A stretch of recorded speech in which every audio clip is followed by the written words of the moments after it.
Hello friends, welcome to the platform of Perfection IAS.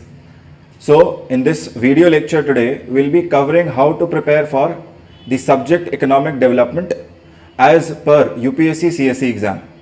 आज के इस वीडियो लेक्चर में हम कुछ फाइन पॉइंट्स पर बात करेंगे जिसमें हम देखेंगे कि अगर आप UPSC CSE की एग्जाम की तैयारी कर रहे हैं तो उसके रिस्पेक्ट में economics subject, economic development as a subject को किस तरह से प्रिपेयर करें.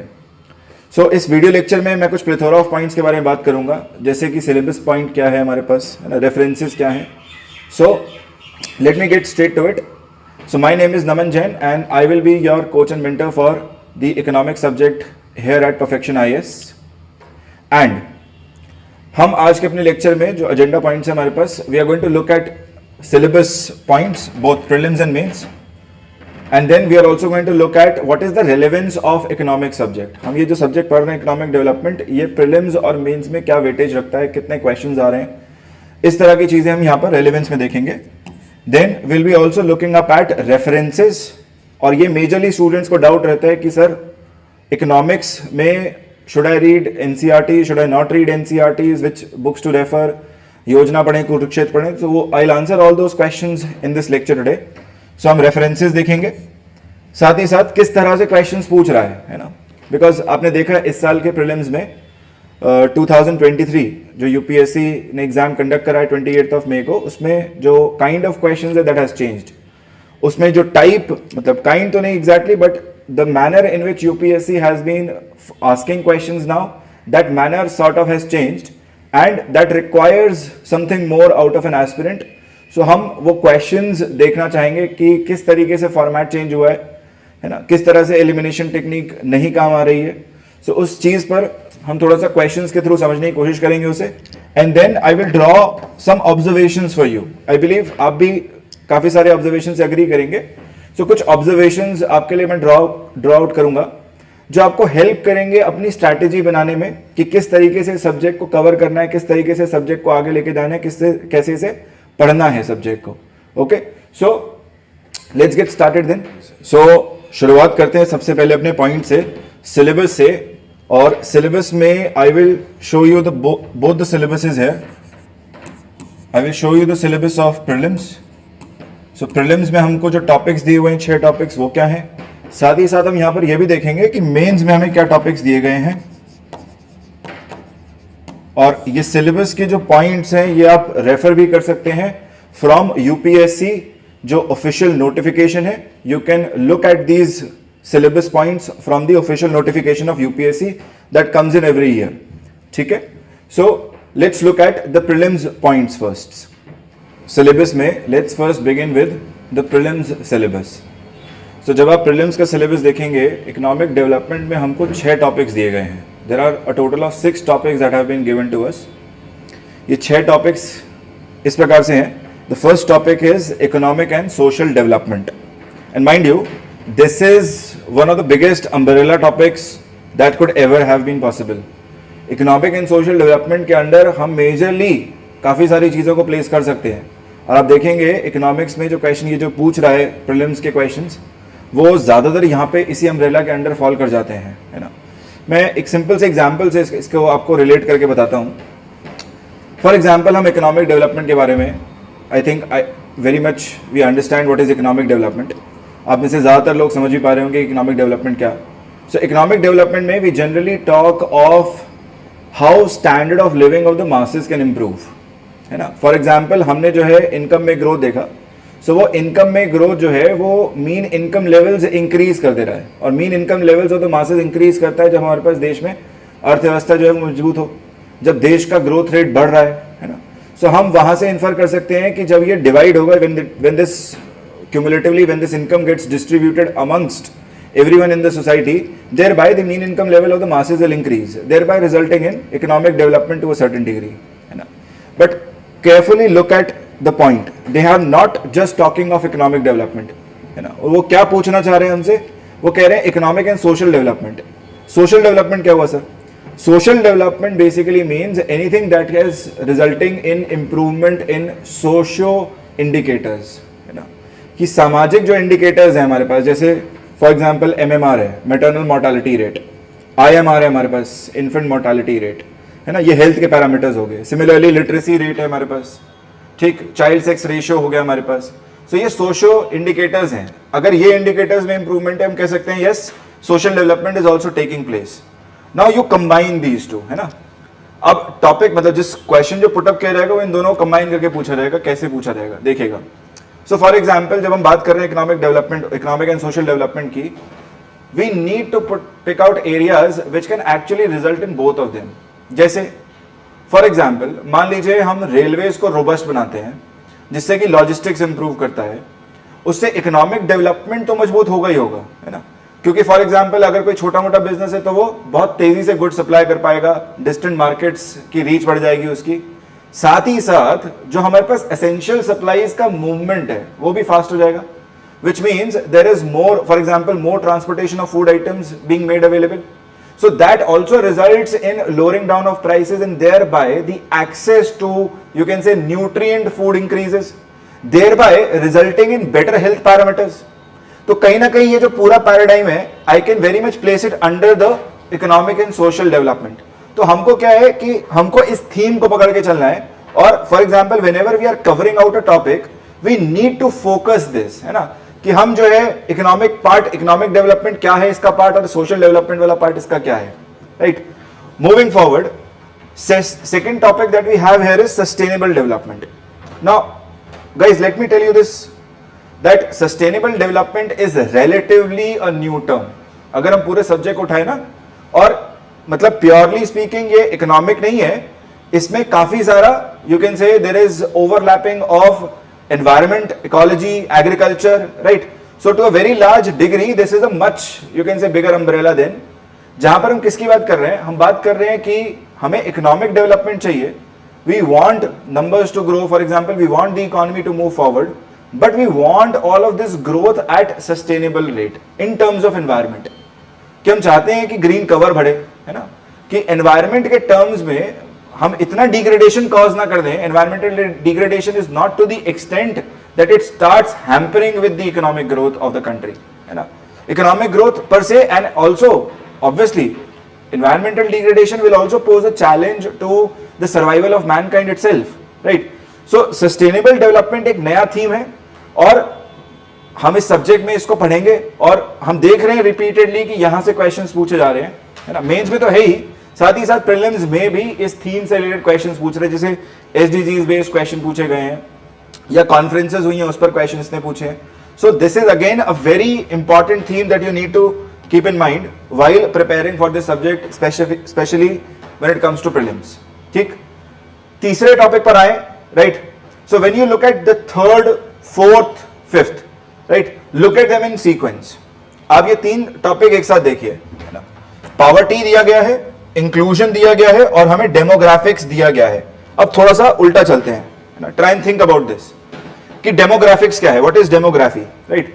सो when we pick a sample size in terms of a population group and we make certain studies over this population group, that is basically called demography. जैसे for example हमारे पूरे देश का सेंसस अपने आप में एक डेमोग्राफिक एक्सरसाइज है ना, जहां पर हम अलग अलग पैरामीटर्स के बेसिस पर अपनी पूरी जनसंख्या को हम जो है कैटेगराइज कर रहे हैं, जैसे जेंडर के बेसिस पर, या फिर हम इसे जो है डिवीजन कर रहे हैं let's say socio economic indicators के बेसिस पर, या फिर हम इसे डिवाइड कर रहे हैं on the basis of let's say income parameter, right.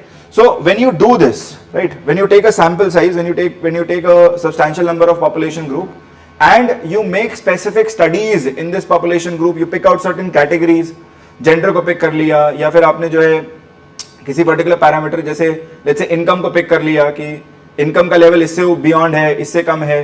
So इस तरह की जो स्टडीज हम करते हैं वो जनरली डेमोग्राफी में आती है, right. Now think about it कि अगर हम डेमोग्राफिक स्टडी कर रहे हैं और जिसमें हम इनकम को कंसिडर कर लें, राइट, कि भाई इनकम एक नंबर है या फिर कंजम्पशन एक नंबर है, so that is very much, I mean, has the potential to give us numbers related to poverty. Poverty क्या है फॉर एग्जांपल, है ना। तो पॉवर्टी में क्या करते हैं, पॉवर्टी में we basically make use of the entire population of the country, और इस पॉपुलेशन के लिए हम सिंपल सा कहते हैं कि ऐसी कितनी पॉपुलेशन है जिसका कंजम्पशन इस नंबर के नीचे है, right, poverty line. So anything that is below poverty line is your BPL, anything above is APL. सो आप समझिए कि पहले डेमोग्राफी, फिर उसमें हम कंजम्पशन के बेसिस पर पॉवर्टी स्टडी कर रहे हैं, राइट। और हमने देखा है रिपीटेडली यहां से क्वेश्चंस आते हुए पॉवर्टी के टॉपिक से, राइट। और एक बार हमने पॉवर्टी समझा, then this also brings forth the need for inclusion of these people, है ना। एक बार हमने इनको पढ़ लिया, समझ लिया, हम क्या चाहेंगे कि भाई ये जो बिलो पॉवर्टी लाइन पॉपुलेशन है, ये भी देश के डेवलपमेंट में, जैसे देश आगे बढ़ रहा है वैसे ही this population should also be a part of this economic growth model of the country. ये भी जो है जनसंख्या जो है देश की इकोनॉमिक ग्रोथ का हिस्सा बने, ये भी जो है साथ मिलकर आगे चले, तभी ओवरऑल हमारा जो है देश का विकास हो सकता है। ओवरऑल कंट्री जो है वो it can move on the growing path, right? So when you look at these three topics together, this forms a very good, you can say, connecting line, जहां पर हम डेमोग्राफिक बेस्ड क्वेश्चंस भी देख रहे हैं, डेमोग्राफिक स्टडी से ही वो poverty का टॉपिक निकल के आ रहा है, जहां पर हम अगेन रिपीटेडली क्वेश्चंस देख रहे हैं। And then thirdly we are also looking at questions based on inclusive growth और इंक्लूजन, राइट। और यहीं से देखिएगा नेक्स्ट टॉपिक भी निकल के आएगा। जब हम कहते हैं इंक्लूजन, तो इन लोगों को इंक्लूजन की ये जो कह रहे हैं इंक्लूजन कैसे प्रोवाइड किया जाएगा, right. So one of the most common ways that, और one of the most common approaches that Keynes also points out is the Keynesian approach. So Keynes भी यही कहते हैं कि यहां पर गवर्नमेंट का रोल है, राइट, जहां पर सरकार जो है वो स्कीम्स लेके आएगी और इन लोगों को अपलिफ्ट करेगी, right. So the social sector initiatives are nothing but government schemes, mind you, ये सरकारी स्कीम्स ही हैं, गवर्नमेंट स्कीम्स, ठीक है। So when you look at these 6 topics, this is going to be the topics given in the syllabus for economic development for pre. So moving forth, let's look at the mains syllabus topics also. So हमारे पास mains में ये कुछ topics हमें दिए हुए हैं। Now mains का syllabus जो है वो ज्यादा कॉम्प्रिहेंसिव है और ज्यादा डिटेल्ड है, और अब देखेंगे अगर ध्यान से तो these topics, yes, questions related to them are being asked in pre, but याद रखिएगा कि लिंकेज है, there is a linkage of those 6 topics that I just showed you and these topics also। तो ऐसा नहीं है बिल्कुल टॉपिक्स जो हैं वो बिल्कुल अलग हैं, आप समझिए कि वो बड़े अम्ब्रेला टॉपिक्स हैं और ये जो है थोड़े से डिटेल्ड हैं, तो हमें सब टॉपिक्स के रूप में ये मिल गए हैं, right. So the very first topic that they have given us is your Indian economy and issues, Indian economy and issues relating to planning, mobilization of resources, growth, development and employment. So you see poverty is given in your prelims topic, but employment को उन्होंने यहाँ पर mention किया है। So employment, unemployment indicators, पूरी theory and all those schemes can also be a part of mains question, right? So ये majorly आप देखेंगे topic, इसमें planning भी है, राइट। 5 ईयर प्लान्स की भी बात होगी, नीति आयोग, प्लानिंग कमीशन, है ना, किस तरह से प्लानिंग कमीशन जा रहे हैं, नीति आयोग आ रहे हैं, तो ये सारी चीजें यहां पर आएंगी। देन मोबिलाइजेशन ऑफ रिसोर्सेज, मतलब सरकार के फाइनेंसेस की बात होगी देश में, है ना, foreign investment, domestic investment, private investment, government कितना इन्वेस्ट कर रही है ना, तो इस तरीके से कितना रिसोर्स मोबिलाइज कर पा रहे हैं अपने goals and aims and objectives को अचीव करने के लिए। And then what is the resultant growth and development? Mind you, these are two different words. Growth अलग है, development अलग है, right? Growth is quantitative, development is qualitative. So दोनों terms दी गई है, growth and development, and then its relation to basically employment, कि किस तरीके से employment grow कर रहा है, बढ़ रहा है, घट रहा है ना, employment opportunities generate हो रही हैं, या फिर unemployment के numbers बढ़ रहे हैं, किस तरीके से government counter कर रही है। So all of this will basically feature under this particular topic. Second, अगर आप देखें टॉपिक को, सेकेंड हमें दिया गया inclusive growth and issues arising from it, है ना, समावेशी विकास भी कहते हैं इसे, inclusive growth, right. So inclusive growth में we basically look at not just economic growth और इकोनॉमिक डेवलपमेंट पर से, we also look at the social development, मतलब सामाजिक तौर पर, सोशल, पूरी सोसाइटी के लेवल पर किस तरीके से we are growing out, how we are moving ahead. So social development भी अपने आप एक पार्ट आ गया, साथ साथ इंडिविजुअल के लेवल पर, right, that also becomes part of the process. So इस तरीके से ये जो मिला के जो डेवलपमेंट बना है, किस तरीके से, है ना, इकोनॉमिक टर्म्स में डेवलपमेंट हो रहा है, किस तरीके से सोशल डेवलपमेंट हो रहा है, किस तरीके से ह्यूमन डेवलपमेंट हो रहा है, ये जो 3 डायमेंशंस हम कंबाइन करते हैं, that basically gives us the concept of inclusive development. और इस पर, इस टॉपिक पर हमने मेंस में रिपीटेडली क्वेश्चंस देखे हैं।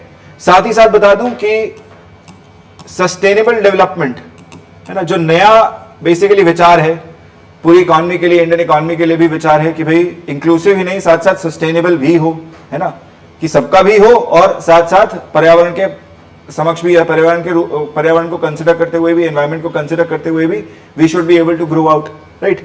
सो सस्टेनेबल डेवलपमेंट, इस पर हमने क्वेश्चंस मेंस में रिपीटेडली देखे हैं। नेक्स्ट जो टॉपिक हमें दिया गया that is issues that are related to direct and indirect farm subsidies. I think majorly आपने देखा होगा एमएसपी पर क्वेश्चन है ना, फर्टिलाइजर सब्सिडी पर क्वेश्चन है। So these kind of questions are being repeatedly asked. Then minimum support price, ये दिया हुआ ही है, एमएसपी एक्सप्लिसिटली दिया हुआ है इसने सिलेबस के अंदर, MSP. Then we have public distribution system, PDS. Public distribution system का मतलब किस तरीके से ग्रेन्स का मूवमेंट होता है, ग्रेन्स का सप्लाई होता है गवर्नमेंट की स्कीम के अंडर, है ना। हमने one nation one ration card scheme अभी देखी है रिसेंटली। सो किस तरीके से वो जो स्कीम है हमारे पास जिससे हम राशन पहुंचा रहे हैं, public distribution system PDS scheme, उसकी बेसिकली ये बात कर रहे हैं। सो पीडीएस में हमें ऑब्जेक्टिव्स, फंक्शनिंग, लिमिटेशंस, साथ ही साथ किस तरीके से उसे रिवैम्प किया गया, specially after NFSA, national food security act of 2013, right. So comprehensively पूछा भी जाता है और रिपीटेडली मेंस में हमने क्वेश्चन देखा यहां से। Then we have this issues of buffer stocks and food security. Issues of food stocks and buffer security. This is again a very important theme that UPSC has been, putting up a question over it repeatedly in the past. अब देखिए लगातार आप देखेंगे कई बार ये पूछ रहा है सिंपल कि फूड सिक्योरिटी क्या है, किस तरीके से government of India food security को रिवैम्प कर रही है, फूड सिक्योरिटी को एनहांस कर रही है, राइट। क्रॉप्स, किस क्रॉप पर फोकस है, फॉर एग्जाम्पल अभी मिलेट्स के बारे में बात चल रही है। So we are bound to see these kind of questions कि मिलेट्स कैसे स्टेपल डाइट में एंटर कर सकता है, मिलेट्स कैसे हम उसे पैन इंडिया बेसिस पे उसके प्रोडक्ट्स जनरेट कर सकते हैं, राइट, और फूड सिक्योरिटी के एम्बिट को बढ़ा सकते हैं, राइट। सो इस तरह के क्वेश्चंस हमें देखने को मिलेंगे मेंस में। Next topic that we have been given is food processing and related industries in India. Food processing and related industries in India. Food processing की जब हम बात कर रहे हैं, so food processing industry is called as the sunshine industry, sunshine sector of the country. क्यों? Majorly India is an agricultural nation, and when you talk of primary and secondary sector, primary हो गया natural resources based, secondary is the one which is supposed to add value to the output of primary. और हमारा जो ये food processing sector है अभी भी weak है। हम कहते हैं कि in terms of whatever we generate in agriculture, है ना, अगर हम उसका आधा भी प्रोसेस कर पाए, right, we can actually be a global supplier of food products, pan global, right. पूरे विश्व को, पूरी दुनिया को हम जो है फूड प्रोडक्ट सप्लाई कर पाएंगे। सो उस बात को ध्यान में रखते हुए this is a very important sector and repeatedly again we have been witnessing questions. पहले मेजरली ऑन एंड ऑफ पूछ रहा था, मतलब एक साल छोड़ के एक साल, अब जनरली हम देख रहे हैं क्वेश्चंस यहां से टॉपिक से पिक कर रहा है, right. So food processing sector से क्वेश्चंस हैं, स्कोप एंड सिग्निफिकेंस, लोकेशन पर बेस्ड या फिर अपस्ट्रीम और डाउनस्ट्रीम क्या रिक्वायरमेंट्स रहती है, जहां पर हमने पहले क्वेश्चन देखा जैसे सप्लाई चेन मैनेजमेंट के ऊपर अभी, right. So this is again an important topic for mains. Next topic that we have is land reforms. Land reforms in India. और लैंड रिफॉर्म्स इन इंडिया दो तरीके से बेसिकली पूछा जाता है, that how land reforms is acted as an impediment to overall growth of Indian economy. जहां पर आप कहते हैं कि लैंड रिफॉर्म्स की वजह से हम लैंड एक्वायर नहीं कर पाए या प्रोजेक्ट्स नहीं बन पाए या डीले हुए, राइट। और सेकंड पार्ट में जो सेकंड एक तरह से जो थीम बन सकता है यहां से क्वेश्चंस पूछने का, that can be your land reforms and how they have acted as an impediment in growth of agriculture in India, है ना। जैसे आज की डेट में हम कहते हैं एग्रीकल्चर में that there is too much fragmentation of land in India, right. हमारे पास स्मॉल एंड मार्जिनल फार्मर्स का जो नंबर है that is somewhere close to 86-87%। ज्यादातर स्मॉल एंड मार्जिनल फार्मर्स ही हैं, राइट। सो मतलब लैंड होल्डिंग स्मॉल है, बहुत ही छोटी लैंड होल्डिंग्स है, जिसकी वजह से इकोनॉमीज ऑफ स्केल ऑपरेट नहीं कर पाता, राइट। सो ये एक again this becomes a very important you can say topic and these two are the themes over which we have repeatedly seen questions being asked in mains. Next topic जो हमारे पास है वो है effect of liberalisation. LPG reforms की बात हो रही है, राइट। और यहां पर स्पेशली बात कर रहे हैं लिबरलाइजेशन, प्राइवेटाइजेशन की। So what have been the effects of liberalisation on the economy. क्या इंपैक्ट रहा है इकोनॉमी के ऊपर लिबरलाइजेशन का, जो हमने एलपीजी रिफॉर्म्स किए 1991 में, उन रिफॉर्म्स का क्या इंपैक्ट रहा है इकोनॉमी के ऊपर। वो इफेक्ट हमें समझना है।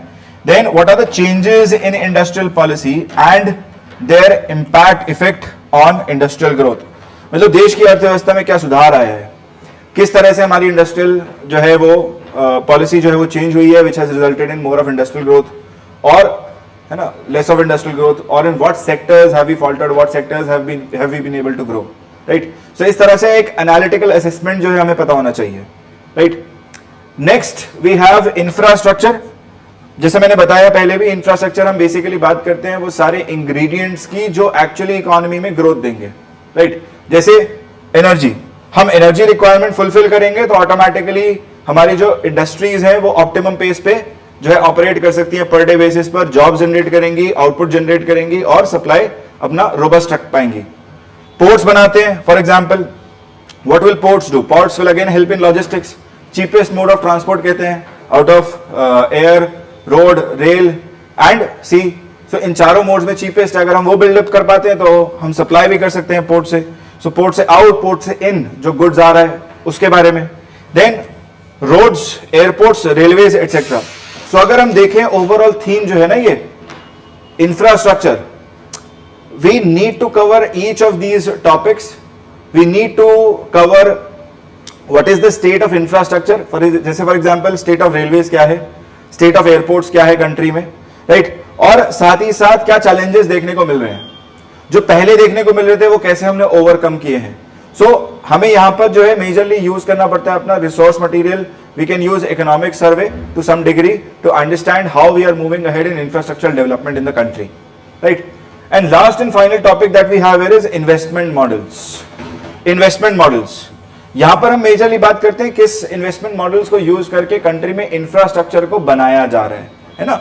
और यहां पर मेजरली बात की जाती है पीपीपी की, पब्लिक प्राइवेट पार्टनरशिप मॉडल्स की, कि एयरपोर्ट के लिए हमने मॉडल यूज किया है। We have used some model for railways, railway stations के लिए कुछ मॉडल्स यूज कर रहे हैं हम बनाने के लिए, रिवैम्प करने के लिए उन्हें, right. We are using model to build up road projects in the country, highway projects in the country.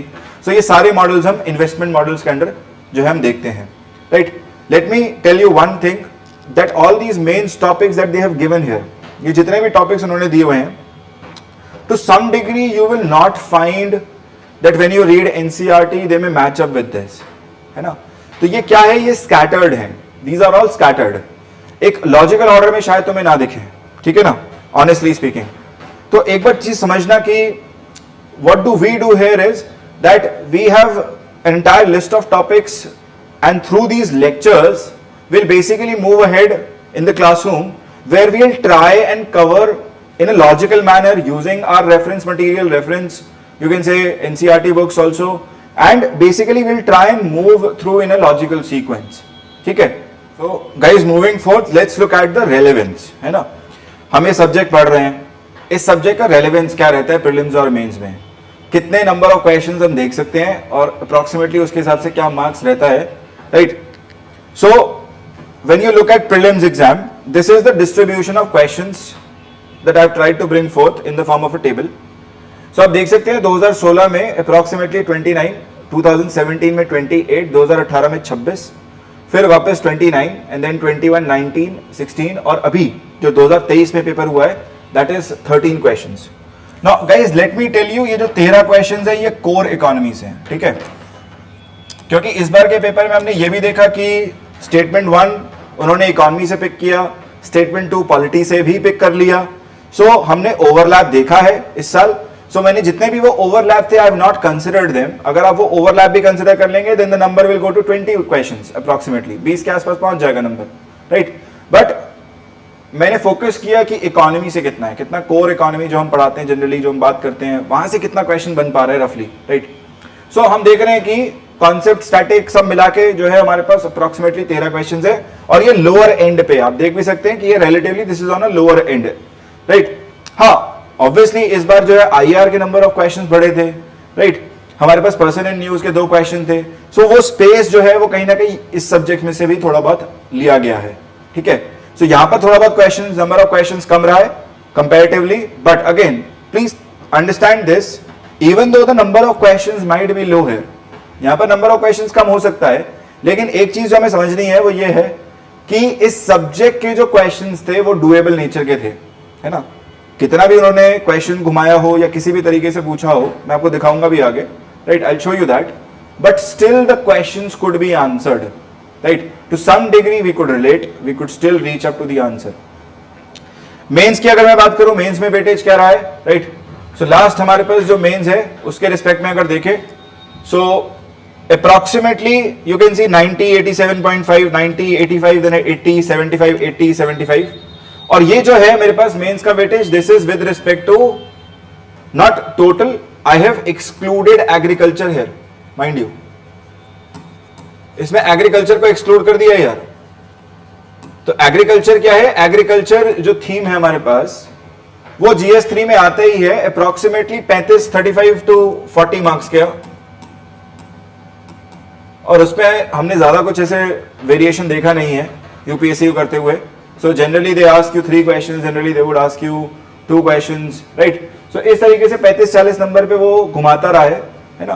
तो यहां पर आप समझिएगा कि 35-40 अगर जोड़ दें तो अप्रोक्सीमेटली टोटल जीएस पेपर 3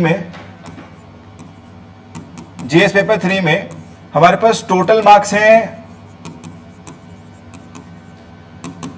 पूरे पेपर में, राइट।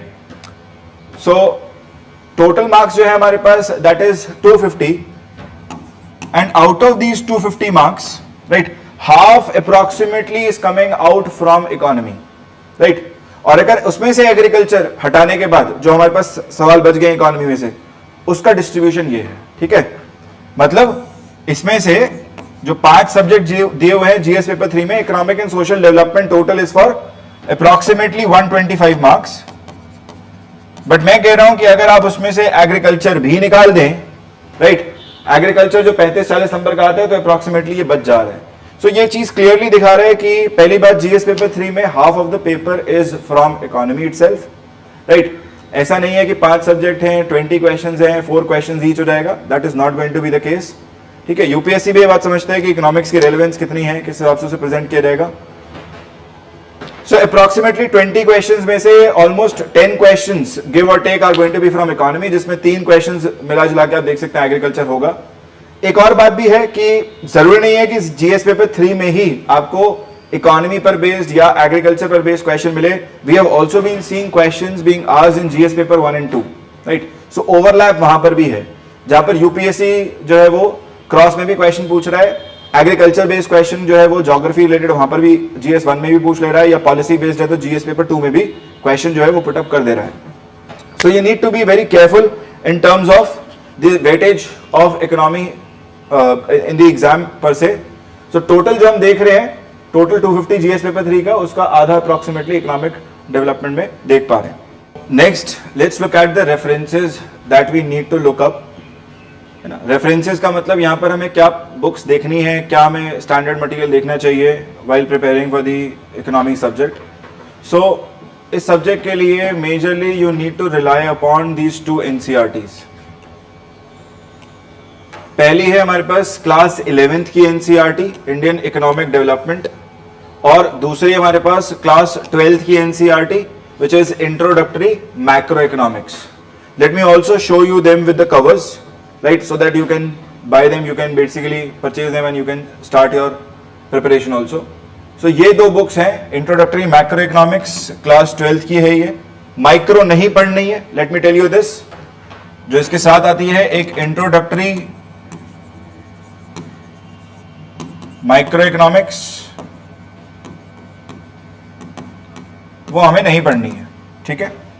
फिर हमारे पास इंडियन इकोनॉमिक डेवलपमेंट, ये है क्लास 11th की NCERT. This is more about India's economic development, किस तरीके से भारत ने प्रोग्रेस किया है ना, प्लानिंग वगैरह इस टर्म्स में। सो मेजरली इसमें स्टोरी है और इसमें मैक्रो इकोनॉमिक कॉन्सेप्ट्स हैं, ठीक है। सो ये 2 मेजरली हमें बुक्स रेफर करनी है as far as the you can say book is concern. इसके अलावा और कोई मटेरियल रेफर करने की ऐसा कोई नीड नहीं है। यही 2 बुक अपने आप में एम्पल हैं, सफिशिएंट हैं। Yes, with class lectures also you will be able to very much be able to cover everything that is required for it at your end, ठीक है ना। So इसको हम कॉम्प्लीमेंट कर लेंगे अपने क्लास के लेक्चर्स के साथ,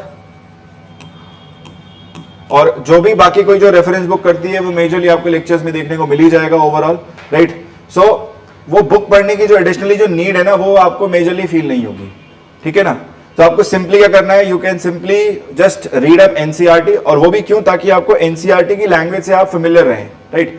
सो it should not come as a shock in the exam hall कि भाई ये तो बहुत सिंपल वर्ड्स में समझा दिया सर ने, लेकिन how come this is so tough, ठीक है ना। सो वो एक एस्पेक्ट से मैं कह रहा हूं कि एनसीईआरटी को जो है कवर करना है। इनफैक्ट एनसीईआरटी को जब आप कवर करते हैं ना टॉपिक बाय टॉपिक, तो आपको समझ में आता भी रहेगा क्लास के लेक्चर्स के दौरान भी, दीज टॉपिक्स और basically that you have read up, ठीक है। और एनसीईआरटी के टॉपिक्स अपने आप में एक तरह से ना इंडेक्स का भी काम करते हैं कि ये सारे टॉपिक्स हमें पढ़ने होने चाहिए, हमें पता होना चाहिए, right, before going for the exam. Then next you need to refer some newspapers. Newspapers में क्या करना है आपको, न्यूज़पेपर्स में सिंपली आपको हिंदू, इंडियन एक्सप्रेस, राइट, इनमें से कोई भी न्यूज़पेपर पिक कर सकते हैं आप, right. So the choice is entirely yours. हमारे को यहाँ पे न्यूज़पेपर में से मेजरली एक तो इकोनॉमिक्स वाला पेज मिलता ही मिलता है ना, इंडियन इकोनॉमी के रिस्पेक्ट में पेज मिलेगा ही मिलेगा आपको, जहां पर इकोनॉमी बेस्ड आर्टिकल्स मिलेंगे। साथ साथ हमें एडिटोरियल पे भी कुछ कुछ आर्टिकल्स मिल जाते हैं, राइट। सो हमें दोनों ही देखने हैं। और न्यूज़पेपर्स में से जो प्राइवेट बिजनेस न्यूज है, राइट, या जो हमारे सिलेबस के थीम से मैच नहीं हो रहा है, right, those kind of articles we can check it out, ठीक है। सो ऐसे आर्टिकल्स न्यूज़पेपर में जो दिए गए हैं जो हमारे सिलेबस से मेल नहीं खा रहे, जैसे कि प्राइवेट बिजनेस न्यूज है यार कि भैया इस फलाना कंपनी ने, XYZ कंपनी ने इस क्वार्टर में इतने का बिजनेस किया, तो ऐसे आर्टिकल्स हमें पढ़ने की नीड नहीं है, because UPSC is never going to formulate a question on it, right. So you can simply check out private business news based articles. साथ साथ मान लीजिए सेंसेक्स के मूवमेंट्स हैं, right, also you don't need to consider. हाँ, कई बार जैसे for example इस बार इसने क्वेश्चन पूछा बीटा ट्रेडिंग को लेके, हालांकि कन्वेंशनल नहीं है, जनरली लोग नहीं पढ़ते, but see the point was that after Russia Ukraine war crisis there was a lot of, you can say, movement in the Sensex, in the Indian share market also, and the traders were using the generally day traders, they were devising some strategy, है ना। तो वहां से वो generally term जो है वो दिखा, हमें एडिटोरियल्स में भी देखने को मिला एक आध जगह। सो इसीलिए वो टर्म बेसिकली फीचर किया था क्वेश्चन के फॉर्म में, और amply it was mentioned in the newspaper. So hence it was not like a surprise कि भैया ऐसा नहीं है कि हाँ, मतलब क्लासरूम में नहीं जनरली पढ़ाया, बट यस स्टूडेंट्स के लिए when they read up newspapers they need to be very actively looking out for such terms, है ना। मतलब इसका मतलब ये नहीं है कि सारा स्टॉक मार्केट खंगाल दें, ऐसा नहीं है।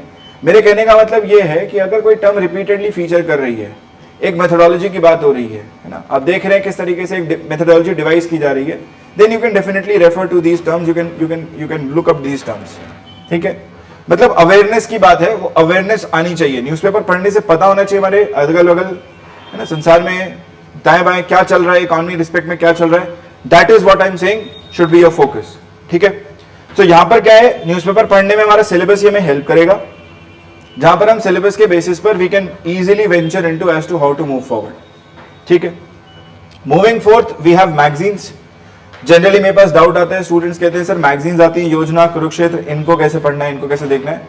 सो स्टूडेंट्स प्लीज समझना है यार कि हमको योजना और कुरुक्षेत्र में से सब कुछ नहीं पढ़ना, right. We don't need to read everything, every bit of article that is given in Yojana and Kurukshetra. तो पढ़ें क्या, है ना। अभी मैंने आपको मेंस के सिलेबस के टॉपिक्स बताए, वहां पर हमने देखा था मिनिमम सपोर्ट प्राइस मेंशन किया था। मिनिमम सपोर्ट प्राइस पर अगर कोई आर्टिकल आ रहा है जहां पर आर्टिकल कहता है that government is giving MSP on this crop and thereby what this is the possible benefit that we have derived by giving MSP on these crops and these are the possible negatives that may have come out, तो इस तरह के ये जो analytical part है this is very much relevant for us. और ये भी पढ़ना तब है जब आपने वो टॉपिक खुद से कवर कर लिया है, आपको क्लास में आपका कवर हो गया है, right. So when you have the static knowledge of that topic, जैसे MSP हो गया, PDS हो गया, राइट, या कोई स्कीम है योजना में उसको डिस्कस किया जा रहा है, तो अगर आपने ऐसी स्कीम इन टॉपिक्स को खुद से पढ़ ली है, स्टैटिक पार्ट पता है आपको, बेसिक आपको पता है, right, then you can read up these articles. क्योंकि देखिए मेजरली इन आर्टिकल्स में होता क्या है, जनरली इन आर्टिकल्स में किसी केस स्टडी को बेसिकली डिस्कस किया था, किसी रीजन में पायलट बेसिस पे हमने इंप्लीमेंट किया या उससे हमने एक्सपैंड किया, और उसका आउटकम, उसका एनालिटिकल, एक तरह से एनालिटिकल एस्पेक्ट हमें बताया जाता है कि ये इसका पॉजिटिव, ये इसका नेगेटिव, ये कुछ अच्छा, ये कुछ बुरा, ऐसे करके मिलाया हमें, राइट। तो आपको बेसिकली ये समझना है अपने लेवल पर कि वो तो एक केस स्टडी है, हम उसे कितना लिखेंगे, right. We are just going to write 2 or 3 lines कि भैया ये पॉजिटिवली हमने इंप्लीमेंट किया. So even after reading this much, all that you can do is just some value addition to what will be asked to you, है ना. ऐसा नहीं है कि पूरे के पूरे आर्टिकल के नोट्स बनाने हैं हमें सिंपली पता होना चाहिए कि हाँ सरकार ने ऐसा किया था, ताकि हम अपने आंसर में 1 लाइन 2 लाइन में उसे मेंशन कर पाए पासिंग रिमार्क के फॉर्म में. कई बार हम ये भी देखते हैं कि आर्टिकल्स पूरी स्कीम पर डिटेल्ड एक एनालिटिकल ले आते हैं, है ना, कि स्वच्छ भारत मिशन है तो स्वच्छ भारत मिशन पे ही बता दिया, या हेल्थ बेस्ड योजना का एक इशू आया जिसने पूरा का पूरा हेल्थ बेस्ड ही हमें बताया कि ये स्कीम्स चल रही हैं और ये इनके पॉसिबल आउटकम्स देखने को मिल रहे हैं, राइट. तो ऐसे आर्टिकल्स में आपको बहुत सारा मसाला मिल सकता है मेंस के रिस्पेक्ट में, ठीक है. तो क्योंकि हमें पता है कि थीम पिक करेगा वो जीएस पेपर 2 में पिक करेगा, for example health and education. So these points can also be used there for mains, but please mind you, है ना. देखो अभी नहीं कूदना, अभी नहीं पढ़ने ये आर्टिकल्स, अभी पढ़ेंगे इंडाइजेशन होगा, राइट. हमें पता ही नहीं, बेसिक ही नहीं आता. So how can we basically expect that you guys will be able to read up, right.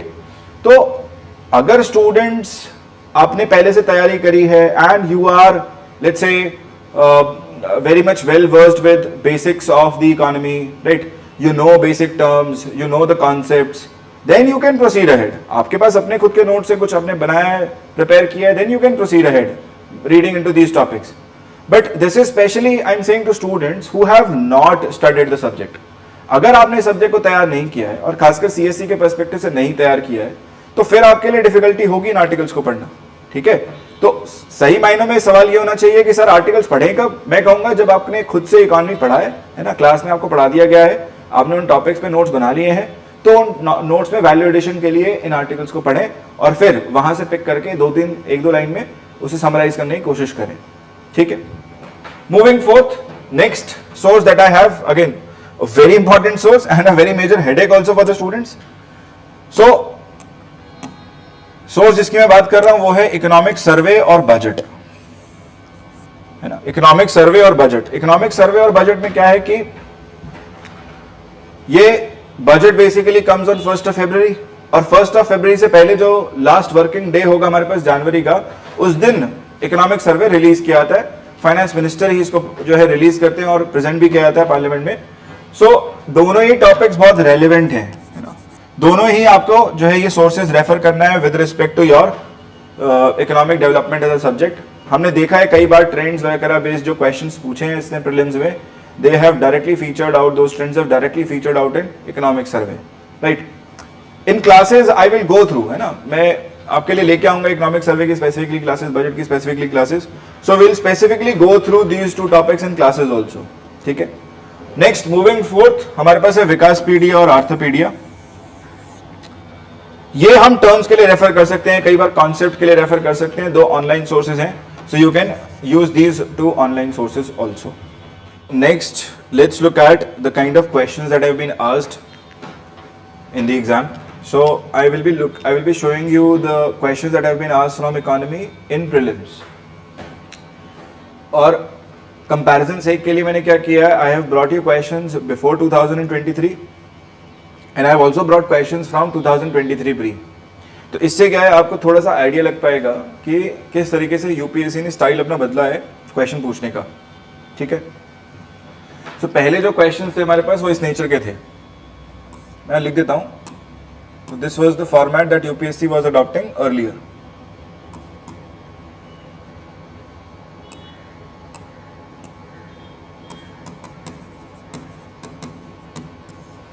ठीक है. सो जैसे क्वेश्चन दिया गया, consider the following statements. 2 statement हमें दिए गए हैं. Statement number 1 is that most of India's external डेब्ट is owed by governmental entities. और स्टेटमेंट नंबर 2 दिया गया है that all of India's external डेब्ट is denominated in US dollars.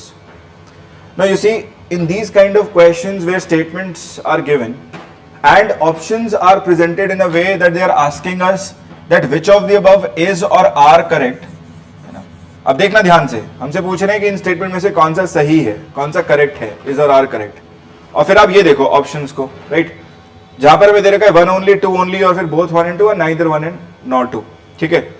तो यहां पर क्या है कि अगर हम सर्टेन है, जैसे फॉर एग्जांपल मैंने इवैल्यूएट किया और मुझे समझ में आया कि भाई हमारे देश में एक्सटर्नल डेब्ट केवल सरकार का ही कैसे हो सकता है ना। अगर हम बैलेंस ऑफ पेमेंट देखेंगे तो एक्सटर्नल डेब्ट जो है वो गवर्नमेंट का भी होगा, डेब्ट from outside can also be for private companies, they can also be in terms of banking deposits, right, and there can also be let's say foreign companies which have borrowed from outside, है कि नहीं। So overall अगर हम देखें तो government non governmental entities का डेब्ट है, ठीक है ना। अगर दो ब्रॉड अम्ब्रेलाज ले लें, एक गवर्नमेंटल एंटिटीज दूसरी नॉन गवर्नमेंटल, तो गवर्नमेंट का भी डेब्ट है, नॉन गवर्नमेंटल एंटिटीज का भी डेब्ट हमें दिख रहा है। सो उसके बेसिस पे मैं इस स्टेटमेंट को काट सकता हूं, क्योंकि मोस्ट कैसे हो सकता है, हमने देखा 1991 रिफॉर्म्स के बाद हम चले आगे, गवर्नमेंट ने बोरो किया, लिया loan, but all these loans from IMF also they were repaid up till 2000। So you can say from this 21st century or from the year 2000 moving onwards, government of India's relatively debt has decreased and most of India's external debt today stands from non-governmental entities, right? So based on this logic, let's say I have cut this statement, है ना। तुम logic पे मत जाना कि कैसे काट रहा हूं क्या है, तुम बस ये समझो कि मैंने अगर काट भी दिया तो इतना मैं सर्टेन हूं कि भाई ऑप्शन ए नहीं हो सकता और ऑप्शन सी नहीं हो सकता, ठीक है। इसी को हम कहते हैं बेसिकली एलिमिनेशन टेक्निक, जिसके बारे में बात चल रही है, ठीक। आई एम श्योर आपने देखा होगा यूट्यूब पे काफी सारे लोगों ने वीडियोस डाली हैं, बताया कि भाई एलिमिनेशन टेक्निक काम नहीं कर रही, ये नहीं वो नहीं। सो यही है वो एलिमिनेशन टेक्निक जो पहले यूजफुल थी, पहले हम यूज कर पा रहे थे, ठीक है ना। अभी क्या पेपर्स में 2023 के पेपर में we have seen that this technique is not useful. मैं आऊंगा उस पर भी कैसे नहीं यूजफुल है, right. So second statement evaluate करेंगे, वो भी मान लीजिए हमने काट दिया कि भाई यूएस डॉलर में क्यों होगा, यूरोप से भी उधार ले सकते हैं, यूरोपियन कंट्रीज से, जापान से भी ले सकते हैं, राइट। इनफैक्ट लिया है हमने जापान से, तो येन में भी हो सकता है, right. So it can be multiple currencies and thereby we cut statement 2 also. So जैसे ही 2 काटा ऑटोमेटिकली क्या बन गया कि भैया कौन सा सही है, हम कहेंगे कि भैया ना पहला सही है ना दूसरा सही है। So answer becomes D. So thereby we have used to a certain degree elimination technique. लेकिन अब अगर आप क्वेश्चंस देखेंगे 2023 प्री के, राइट, ये क्वेश्चन है 2023 प्री का। सो आप क्वेश्चन देखिए, कंसीडर द फॉलोइंग स्टेटमेंट्स। अभी भी स्टेटमेंट्स ही दिए है, जहां पर 2 स्टेटमेंट दे रखे हैं, statement number 1 and statement number 2, ठीक। लेकिन अब देखिए क्वेश्चन पूछा कैसे है, right. I would urge you कि एक बार पॉज करो, है ना, pause the video and carefully look at the question, right.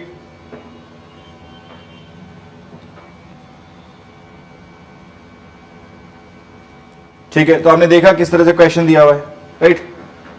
Now when you look at this, हमने कहा है that which of the following is correct in respect of the above statements. अब options देखो ध्यान से, राइट।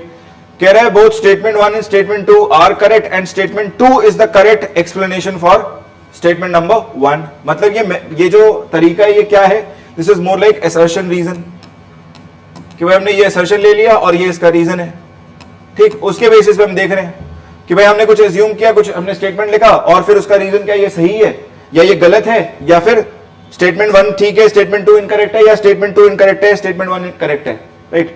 सो इस तरीके से जनरली हमने, ऐसा नहीं है फॉर्मेट हमने देखा नहीं है असर्शन रीजन वाला format. This format of assertion reason we have seen earlier in CSAT, है ना। आप देखेंगे पिछले पेपर्स उठा के CSAT के, तो हमने वहां ये देखा है, कई बार पूछा है, लेकिन इसने यही फॉर्मेट उठाया और रीपर्पस करके they have put up a question based on this format here, right, in GS paper 1 itself, ठीक है।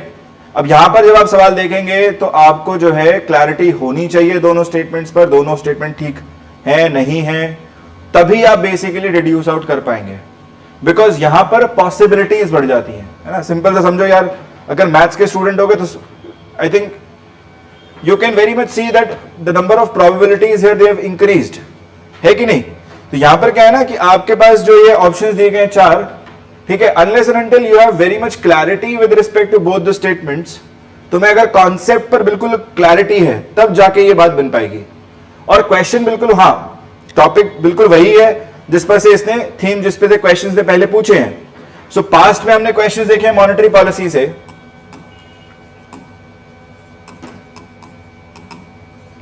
पास्ट में हमने क्वेश्चंस देखे हैं मॉनेटरी पॉलिसी से, उसी पर बेस्ड हम क्वेश्चंस अभी भी देख रहे हैं, माइंड यू, ठीक है। सो आपको ये दिमाग में बेयर करने की करना है कि we have seen questions in previous year papers from monetary policy, and still they are again asking question this year also from monetary policy, but with the difference that the nature of the type of question has changed a bit. ठीक है ना?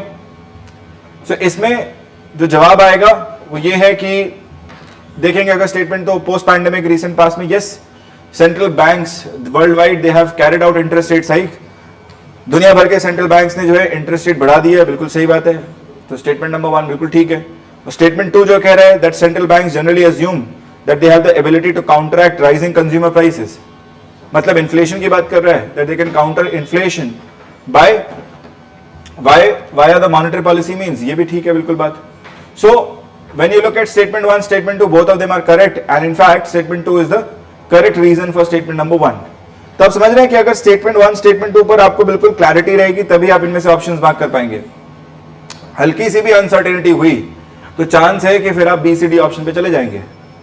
ठीक है, next let me show you the next kind of question that they are asking you. तो ये था हमारे पास इसी साल के पेपर में से एक नया एक और क्वेश्चन जहां पर पूछ रहा है कि consider the following markets, so government bond market, call money market, then treasury bill market and stock market. So ये 4 तरह के मार्केट हमें दे रखे हैं और इसमें से पूछा है that how many of the above are included in capital markets। ठीक है, क्वेश्चन का लेवल भी ठीक है, and we have seen questions being asked from the market in the past also, है ना, हर साल 1-2 क्वेश्चन पिक करता ही है मार्केट से। तो इस बार नया क्या कर दिया सर? इस बार नया ये किया है when you look at the way in which the question has been asked, then it becomes a bit challenging, right? ठीक है, मैं ये कह रहा हूं क्वेश्चन का लेवल हल्का है, बट आप इसी क्वेश्चन को इमेजिन करके देखो कि अगर वहां पूछा होता कि कितने पेयर्स कितने ज्यादा यहाँ पे ठीक हैं, गलत हैं, या कितने इसमें आ जाएंगे, कितने नहीं आएंगे, तो ये जो पेयर्स वाला पूछ रहे हैं ना, only 1, only 2, only 3, only 4, next question है मेरे पास दिखाने के लिए, I will show you that also, so you can understand that, I mean for example the correct answer here is going to be capital market है। Capital market जो है वो लॉन्ग टर्म मार्केट होता है, we know this. This is a long-term market, which means maturity of the instrument has to be more than 1 year, right? More than 365 days. So ऐसे कौन से instruments हैं जिनकी मेच्योरिटी 365 दिन से ज्यादा है? Government bond market, call money market, treasury bill market और stock market. So call money market नहीं हो सकता because this is a short term market, इसमें maturity time period of the instruments is less than 365, तो इसको काट दें, ये नहीं आएगा। ट्रेजरी बिल भी नहीं आ सकता, ट्रेजरी बिल भी हमने 3 तरह के देखे हैं, है ना, शॉर्ट टर्म होता है इंस्ट्रूमेंट, सो treasury bills, T bill market भी नहीं आएगा। Stock market yes is a capital market, I mean it is the capital is being invested for a longer period of time, more than 365 days. हम नहीं expect करते ना कि company जो है वो 365 दिन के अंदर ही प्रॉफिटेबल हो जाएगी, या 365 दिन में ही जो है हमें जो है ample amount of profit generate करके दे देगी। हम चाहते हैं कि लंबे समय तक इन्वेस्टेड रहे और लंबे समय तक कैपिटल ग्रो करे। ठीक, साथ ही साथ government bond market, yes this can be under, this can comprise of instruments of long term also. हमने 25 साल के सरकारी बॉन्ड्स खरीदे, 15 साल के बॉन्ड्स खरीद लिए, है ना, पीएसयूज के, पीएसईज के। So yes these two can come, but मान लो मैं कहता हूं किसी स्टूडेंट ने मार्केट पढ़ा ही नहीं, है ना, तो हो सकता है कि उसने भाई मार दिया 2-3 ठीक है, सो वो भी कह रहा है कि 2 पेयर ठीक है इनमें से, हम भी कह रहे हैं 2 पेयर ठीक है। So you understand that unless and until you have absolute clarity in these questions it can be a bit tricky. अगर आप बिल्कुल सर्टेन नहीं है और आपने एक लॉजिकल वे में पढ़ा नहीं है, ऊपर ऊपर से पढ़ा हुआ है, तो ये बहुत कंफ्यूजिंग नेचर का हो सकता है ये सवाल ही। ठीक है, so yes the answer here is going to be only 2, but the purpose of doing this with you is to help you understand that in what manner is UPSC placing out questions in front of you. ठीक है, next देखो यही question है, अब ये थोड़ा सा tough है लेवल, लेकिन मैनर वही है सेम पूछने का। यहां पर इसने हमें 5 जो है वो चीजें दे दी है, कह दिया पहला है डेमोग्राफिक परफॉर्मेंस, दूसरा दे दिया forest ecology, governance reforms, stable government, tax and fiscal efforts. Topic देखो क्वेश्चन का, टॉपिक कह रहा है horizontal tax devolution 15th finance commission. और सर 15th फाइनेंस कमीशन तो बन गया 2017 में, इनफैक्ट टर्म्स ऑफ रेफरेंस पर बेस्ड क्वेश्चन पूछ भी लिया है पहले मेंस में। ठीक, तो फिर अब कैसे आ रहा है 2023 में? सो भाई ये समझना है आपको भी that UPSC does have a habit of picking out topics that have been there in the past current affairs and they have been putting up questions later on them. ठीक है, 2019 तक बात होती थी इसकी, 2020 में भी बात हो रही थी, जब कोरोना आया तब भी बात हम कर रहे थे, कोविड में भी, टाइम पीरियड में भी, because finance commissions recommendations were applicable from 2020, 2020-21 से लेके 25 तक एप्लीकेबल है. सो उस समय काफी सारे आर्टिकल्स फीचर कर रहे थे.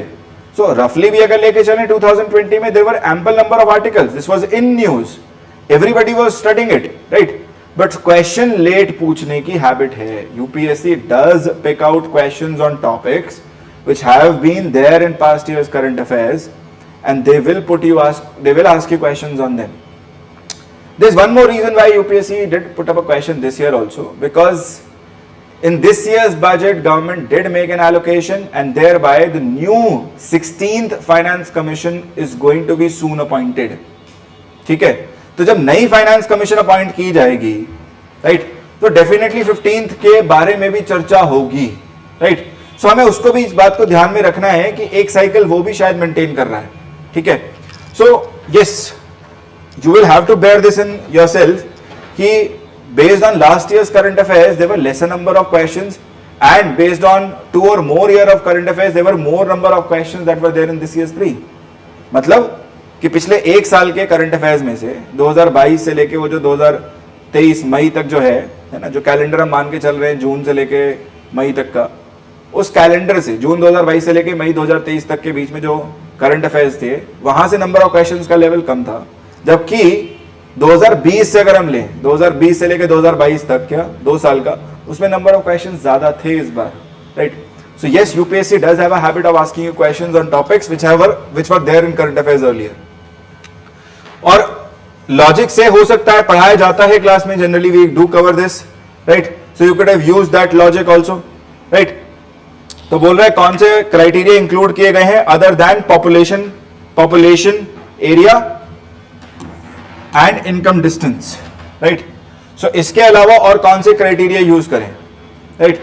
सो आप देखिए, demographic performance, forest and ecology, ये इंक्लूड डेफिनेटली किया गया होगा, है ना. लॉजिक के बेसिस पे भी देखेंगे तो आपने देखा है कि कहीं ना कहीं गवर्नेंस में भी पुश है that we need to incentivize states which have been conserving their forest area, which have been increasing their forest area, right. So ये डेफिनेटली आएगा ही आएगा. Then stable government is very subjective, ये बहुत subjective है. आप किसे स्टेबल कहेंगे, किसे अनस्टेबल कहेंगे, राइट. ये can not be a parameter for basically giving out money to the states, right. So ये तो डेफिनेटली काट ही दें, ये हो ही नहीं सकता. फिर गवर्नेंस रिफॉर्म्स की बात करें, फिर से वही कहानी है कि गवर्नेंस रिफॉर्म्स भी to a certain degree is again subjective, right. So इसे भी काट दें. अच्छा, demographic performance we have considered earlier, right. So ये पैरामीटर आएगा, ये पीछे से भी कैरी फॉरवर्ड हो रहा है, right. And then tax and fiscal efforts has always been a criteria. ये भी एक अपने आप में एफर्ट रहा है कि भाई स्टेट्स का टैक्स का कलेक्शन बेटर है, फिस्कल एफर्ट्स कर रही है स्टेट, तो उसके बेसिस पर डेफिनेटली उसको पैरामीटर कंसिडर किया जाए, right, while giving money to the states itself, right. So yes, इसको भी कंसिडर किया जाएगा. सो ओवरऑल देखें तो 1, 2 और ये 5th point, right. So yes, other than these 3, only 3, B should be correct. But देखिए, just to mark the answer is not my, entire reason to do this exercise with you. I basically wanted to show these kind of questions to you for a very simple reason, ताकि हम observations draw कर पाए. ठीक है, हम चाहते हैं कि भाई आप questions देखें, question का nature समझें, आप समझें कि यूपीएससी कैसे क्वेश्चन पुट अप कर रहा है, ताकि ऑब्जर्वेशंस ड्रॉ कर पाए, अपनी स्ट्रैटेजी बनाने में आपकी मदद हो, राइट. सो हमें समझ में आ रहा है कि भाई पीछे के questions past year current affairs से पुट अप कर रहे हैं. सो ऑब्वियसली बात है, पास्ट का करंट अफेयर्स नहीं पढ़ सकते, लेकिन कुछ टॉपिक्स, प्रोमिनेंट टॉपिक्स जो रिपीट हो रहे हैं या जिनका रेलेवेंस अभी भी है, उनको फिर भी देखना है हमें, right. So now what are my observations after looking at everything. ठीक है ना, हमने देख लिया, सिलेबस देख लिया, हमने रेलेवेंस देख लिया, हमने रेफरेंसेस देख लिया, हमने सब कुछ देख लिया. And after looking at everything, right, what do we conclude with, कि भैया हमारा ऑब्जर्वेशन क्या है, राइट. आप एक बात समझिए कि आज के दिन में एक एस्पिरेंट को, है ना, इकोनॉमिक्स में यू रिक्वायर कंसेप्चुअल क्लैरिटी. आपका कॉन्सेप्ट बेस स्ट्रांग होना चाहिए, है ना. अगर आप टर्म देख रहे हैं मॉनेटरी पॉलिसी, तुरंत दिमाग में स्विच होना चाहिए that yes this is related to central bank of the country. आप देख रहे हैं term fiscal policy, yes your brain should automatically click and tell you yes it is related to the government, right. उल्टा नहीं है कि fiscal बोला तो आप आरबीआई के पीछे भाग रहे हैं, मॉनेटरी बोला तो आप जो है you are running after the government. नहीं, you should be very much prompt. तो इसी तरीके से जो कंसेप्चुअल क्लैरिटी है ना, this is very much required in this subject today in order to clear the exam. ठीक है, कॉन्सेप्ट पर फोकस होना चाहिए. ये सब्जेक्ट लॉजिकल है और कॉन्सेप्ट इसमें डोमिनेट हमेशा करेगा, right. So yes you require conceptual clarity in economics to tackle the prelims as well as mains. Second, please understand, yes, they are to a certain degree asking you questions where you do require some idea of facts and figures also. Even rough idea, right?